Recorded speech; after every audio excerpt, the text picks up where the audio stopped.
Dheer, a serious question. So the larger than life 35 format is disappearing. Single screen culture is almost gone. There have been calls to boycott Bollywood, and similarly, it's a big challenge, to produce such kind of movies these days. So why did you decide to, put your trust in this movie, and what was your thought behind it?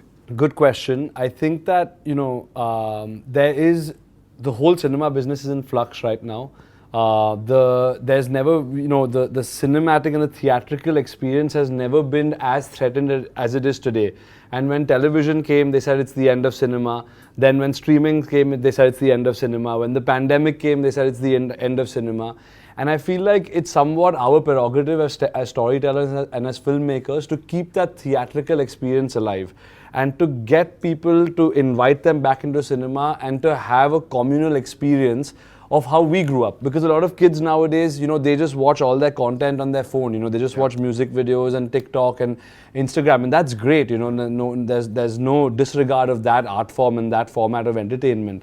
But I feel like there is something really strong about going with your family and being locked inside a dark room, or locking yourself inside a dark room for 3 hours or 2.5 hours and watching a film. And there's a power in that. Sometimes you go in at 5 p.m. and it's bright outside, and when you come out it's dark. So you're essentially time traveling. There's a time jump that happens when you're in a cinema.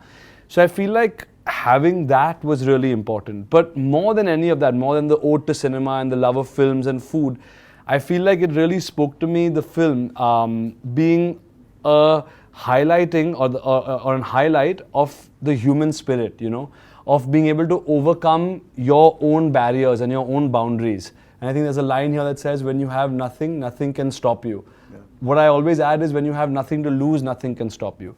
And I feel like that's something that for me is, and for most entrepreneurs, a lot of entrepreneurs who watch the film, and they see themselves in the kid, even though they have nothing to do with cinema. They see themselves in Samay and they're like, this is my story, I had to overcome so many hurdles and so many things that life threw at me to become successful. So I feel like that idea of chasing one's dreams, of human perseverance, I think that's what really essentially got me attracted to the film. Subscribe to Midday India. Get direct notifications on all our videos by clicking on the bell icon.